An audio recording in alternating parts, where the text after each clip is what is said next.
Assalamualaikum warahmatullahi wabarakatuh. Selamat datang di Buan Natal. Aku Vivian Edrativa yang akan nemenin kalian nih beberapa menit ke depan buat kita bisa ngepoin dan ngulik cerita tentang info-info Hima TG Buana. Nah, Sobat Buana pasti udah nggak asing lagi ya sama yang namanya PKM. Di Universitas Lampung sendiri ini udah nyediain yang namanya tim PKM Center nih, dimana ini tuh kayak wadah koordinasi yang solid antara mahasiswa, dosen pembimbing, dan juga pihak universitas. Nah, di sini kita bakal undang narasumber yang pastinya keren-keren banget nih. Kemarin juga udah lolos pendanaan PKM. Oke, kayak yang udah aku bilang tadi, narasumber yang akan datang yang akan kita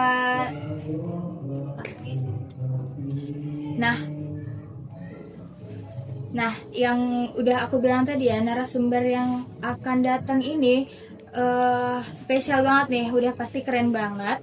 Dan juga udah ngelewatin proses panjang dari mulai penyusunan proposal, bimbingan, dan juga akhirnya bisa lolos pendanaan PKM. Nah, langsung aja kita sambut nih Oke, langsung aja kita sambut, ini dia tim PKM Cakep ID. Halo Sobat Buana. Oke, seneng banget nih bisa ketemu sama abang-abang keren. Nah, sebelum kita masuk ke pertanyaan-pertanyaan yang pastinya sangat menarik nih Bang, boleh dong kayak memperkenalkan diri dulu dan pastinya sapa dulu nih Sobat Buana yang ada di rumah. Oke, halo Sobat Buana semuanya. Kenalin, nama aku Ridwan. Aku di sini sebagai koordinator dari tim Cakep ID dan di sini ada rekan saya. Halo Sobat Buana, kenalin nama aku Budi Tobing. Aku sebagai Machine Learning Engineer dari tim Cakep ID. Oke, sebenarnya kita ada 4 orang ya. Itu Isfahan sebagai content creator dan ada Imam Aryadi sebagai web developer. Lagi berhalangan hadir. Oke. Kita udah bersama dengan Bang Ridwan dan juga Bang Budi nih, yang pastinya di kalangan Buana udah nggak asing lagi ya sama kedua narasumber kita pada hari ini. Nah, jujur nih Bang, aku udah excited banget pengen ngulik cerita-cerita tentang PKM Cakep ID ini. Nah, setahu aku nih Bang, PKM itu kan singkatan dari program kreativitas mahasiswa, di mana ini itu program dari Kemendikbudristek, di mana program ini mewadahi mahasiswa dari seluruh Indonesia untuk bisa menuangkan ide kreatifnya nih, baik dari riset, bisnis, ataupun bisa juga dari karya inovatif lainnya. Nah, ternyata setelah aku melakukan research, gak cuma ada satu jenis PKM nih, ada beberapa jenis. Nah, kayak PKMR ini yang fokus ke penelitian, terus ada PKMK, ini bikin usaha atau produk jualan, dan juga yang aku tahu ada PKMKC nih, bikin alat dan inovasi baru gitu. Nah, kalau boleh tahu nih Bang, Abang ini ambil PKM apa ya? Oke, jadi kita itu ngambil program kreativitas mahasiswa atau PKM Karsa itu kita ngebuat satu prototipe ya. Jadi PKM itu sebenarnya ada 12 jenis, cuman kita ngemilih itu PKM kita PKM KC ya. Betul. Jadi PKM ini ada dibagi dua bidang, pendanaan sama non pendanaan. Nah, kebetulan PKM KC salah satunya yang pendanaan. Oh, keren banget ya guys.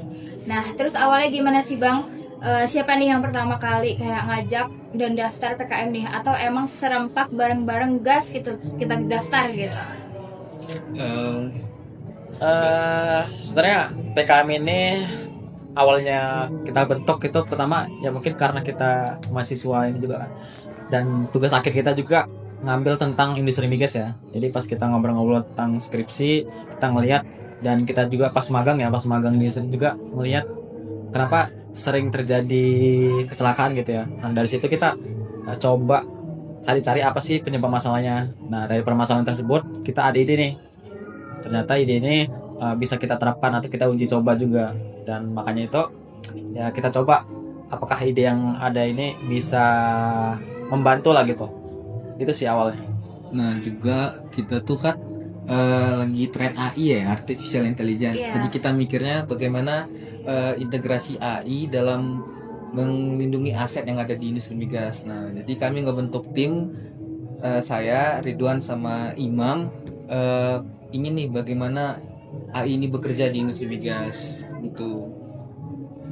Oke, nah kalau misalkan dari pengalaman yang udah dijalani nih beberapa bulan yang lalu ini, dari awal sampai akhirnya lolos, kira-kira dari diri abang pribadi tuh apa sih bang yang nambah, kayak soft skillnya kah atau apa gitu? Apa ya? Gini, kalau kalau menurut aku dari apa yang udah kita lakuin ini, terutama di PKM ini, tentunya banyak ya pelajaran yang udah dapat atau juga skill yang kita nambah ya. Salah satunya dari awalnya kita nggak tahu bagaimana manajemen itu atau merawat suatu aset di industri migas itu, dan ketika ide ini ada, otomatis apa ya, nambah pengetahuan lah buat kita. Itu sih. Juga untuk pribadi saya sendiri, soft skill yang kita ketahui itu kebetulan kan Imam latar belakangnya dia anak informatika, jadi kita agak sedikit mengetahui bagaimana cara codingan di Python sama bagaimana dia upload ke cloud. Nah, jadi kita sama sekali nggak tahu ya, dan jadi tahu terus bagaimana kita membuat laporan, cara menyesuaikan PKM ini dengan visi misi yang ada pada pemerintahan, kayak misalnya Asa Cita dan satu lagi SDGs itu. Oke. Nah, kalau dari tim Cakep ID nih, kan namanya Cakep ID nih ya bang. Boleh dong ceritain, adakah filosofinya kayak yang aku lihat, yang aku kepo ini dari Instagramnya Cakep ID. Setiap huruf dari Cakep itu ada artinya nih, apa nih bang? Boleh Ada dong dong. dikasih tahu ke Sobat Buana. Oke, pastinya ada ya. Mas Ridwan, apa C. C?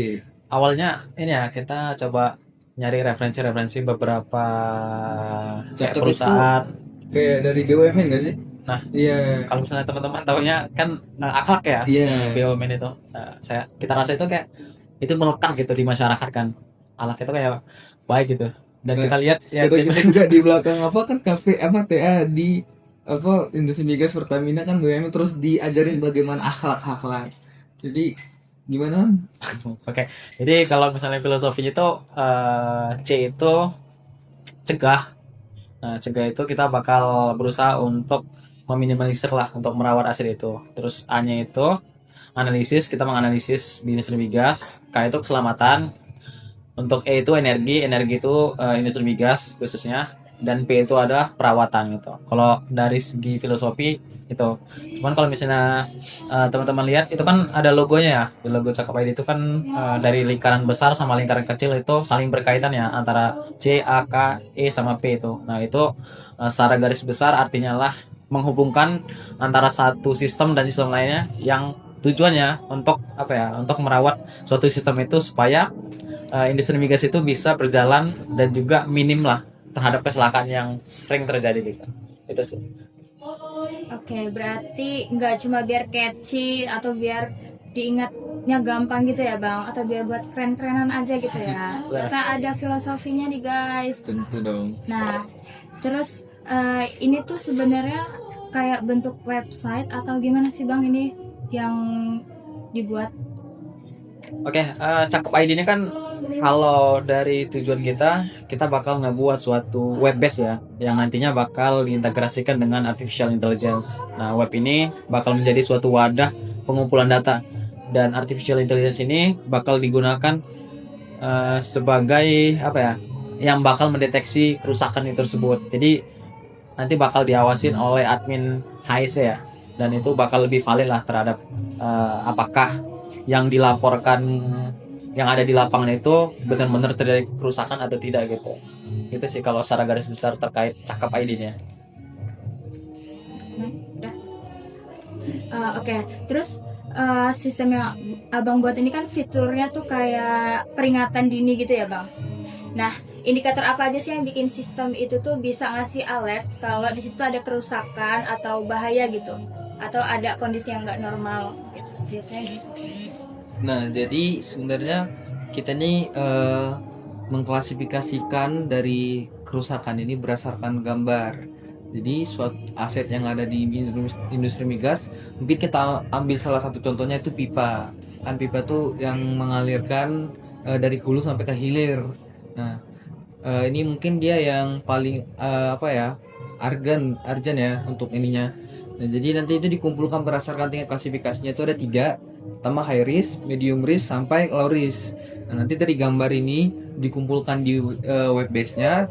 Nah, nanti AI-nya ini dia ini bakalan menganalisis nih tingkat tingkat dari gambarnya. Ibaratnya jika pada suatu gambar itu dikatakan high risk, gambar tersebut dianalisis ada sebuah kebocoran, dan satu lagi gambar ini bakalan dilihat berdasarkan warna dan warna lainnya. Ibaratnya itu kebocoran ini mungkin bisa berdasarkan dot setepis ini, tapi dia beda sama warna gambar yang lainnya. Nah, jadi itu bisa dikatakan high risk. Jadi AI ini untuk secara otomatisnya.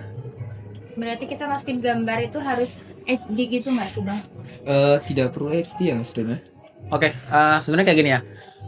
Pas AI itu kan sistem AI itu kayak otak manusia ya. Itu semakin dia dilatih, di training itu maka semakin pintar lah gitu. Nah, sistem kita juga itu bakal kayak gitu. Nah, gambar yang tadi udah jelasin sama Budi, nah itu bakal menjadi suatu training. Jadi semakin banyak gambar yang kita masukkan, otomatis AI itu kan makin tahu nih, oh ternyata ini termasuk gambar yang risiko yang low risk, medium atau high risk gitu. Dan gambar itu tidak perlu SD, yang penting jelas aja gitu, supaya artificial intelligence ini bisa mengidentifikasi kayak gitu sih, nggak perlu SD atau gambarnya bagus banget.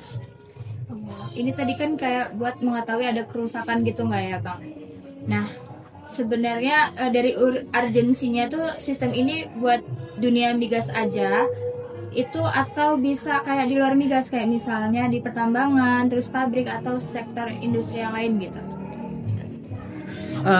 Menarik sih pertanyaannya. Jadi sebenarnya fokus awal kita emang di industri migas ya. Ya. Tapi kalau misalnya ngelihat dari sistem yang kita buat atau prototipe yang kita buat ini, sebenarnya bisa di semua industri.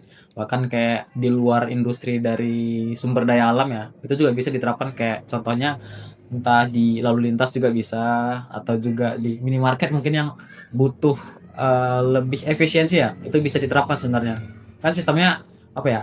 Web ini bakal menjadi suatu tempat pelaporan kan. Artificial ini bakal di-training untuk ngedeteksi, dan admin ini bakal ngecek apakah hasil laporan itu valid.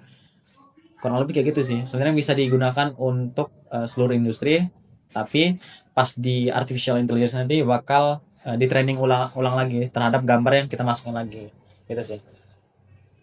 Oke. Nah, kalau dari perjalanan yang panjang banget ini, ada nggak sih bang kayak kejadian-kejadian lucu, terus kayak yang atau bikin kesel, sampai akhirnya merasa kayak aduh udahlah nyerah, nggak usah dilanjutin gitu? Gimana Mas Budi? Kalau dari aku sih yang bagian keselnya mungkin dari apa ya, bingung juga sih bagaimana. Kalau mungkin bagian lucunya pas tag konten video, kadang ada yang kayak typo, terus skripnya yang kayak on the spot. Nah, jadi itu yang kayak betulan on the rush gitu, jadi kayak semuanya menggebu-gebu. Lucu sih di situ. Kalau sebagai ketua gimana keselnya? Kan ini ketua nih. Oke, sebenarnya setiap tim atau setiap apapun yang kita lakuin pasti adalah trouble-nya, ada susah, ada dukanya juga kan.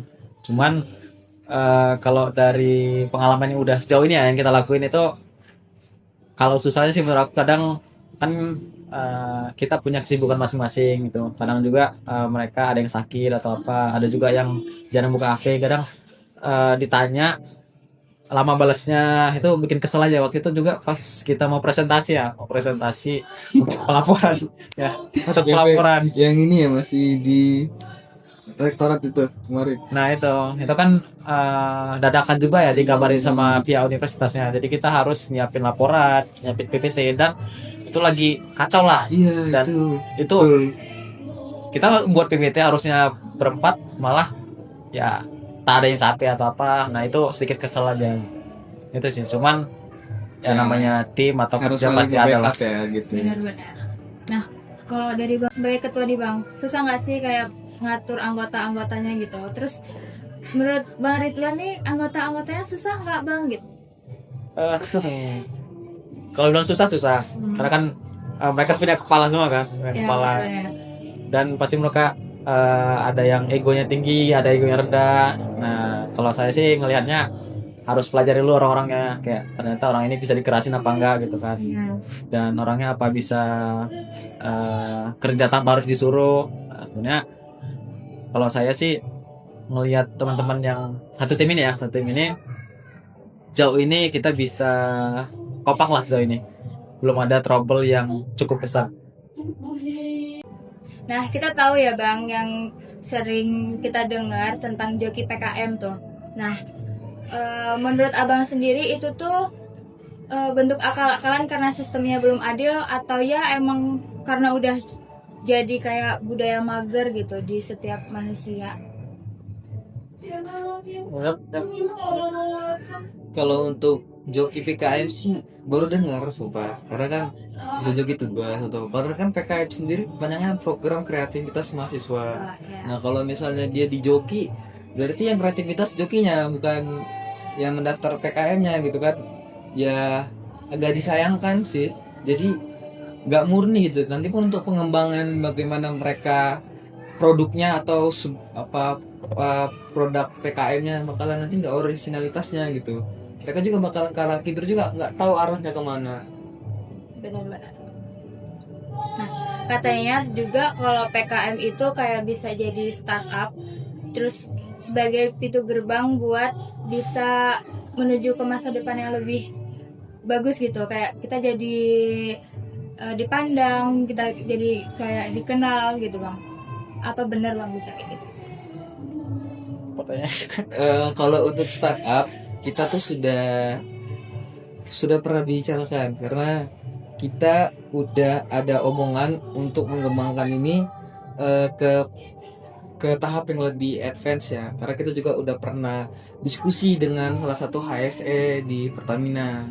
Nah beliau ngasih masukan, terus menurut beliau ini bisa dikembangkan dan dia juga mendukung gitu untuk bagaimana PKM ini bisa lebih bagus. Nah juga kita juga kemarin udah diskusi sama Pak Yogi ya. Pak Yogi kan tahu kan salah satu codingan terbaik di TG. Nah juga beliau mendukung banget untuk kita mengembangkan ini nanti startup. Nah kami pengennya bukan ini habis sebagai PKM saja ya Wan ya, tapi bisa untuk jadi startup. Nah untuk jadi tadi apa keuntungannya? Iya. Kalau yang saya dengar dari yang pernah menang PKM yang masuk Timnas, kalau misalnya kita mau daftar LPDP atau yang beasiswa S2, itu otomatis nanti seleksinya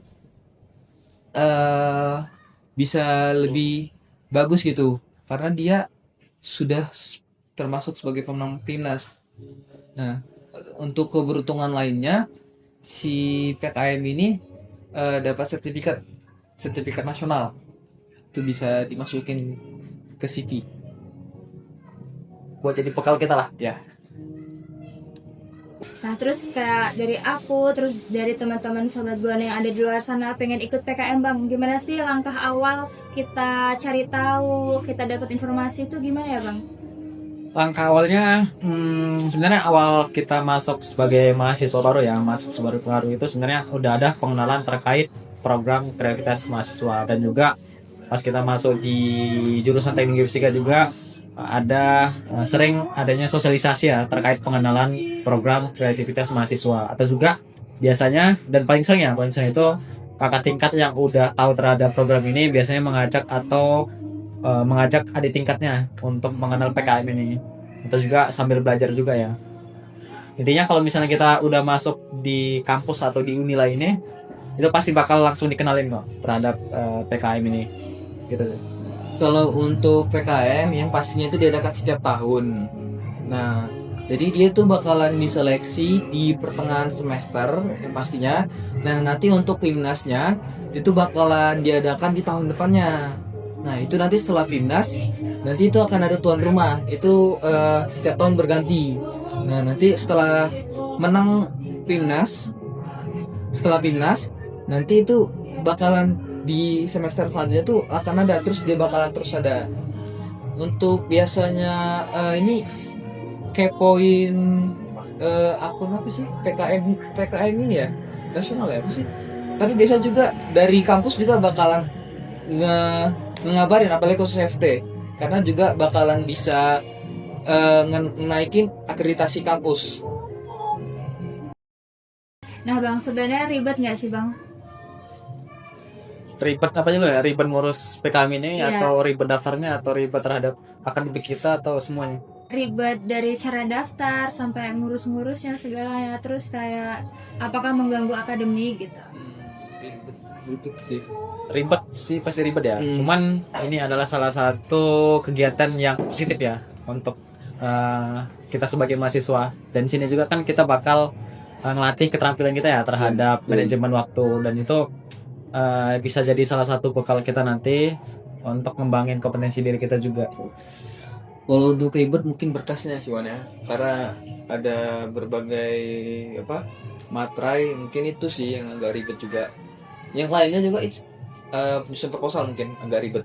Selainnya itu aman sih. Oke, kalau untuk pembagian waktu ngurus PKM sama akademik sebenarnya gimana bang?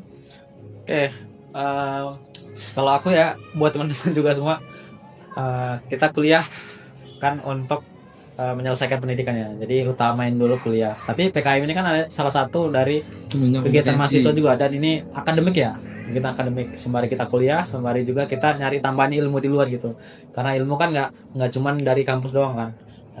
Kalau misalnya kita pengen lebih dari yang lain, otomatis kita harus nyari kegiatan lebih dari teman-teman lainnya gitu, supaya kita bisa bersinar dari teman-teman kita yang gelap gitu. Juga kita kan udah tahu kita biar lebih bersinar katakan, berarti kita harus ngeluarin effort yang lebih biar kita bisa bagus untuk kedepannya, lebih terampil, disiplin gitu.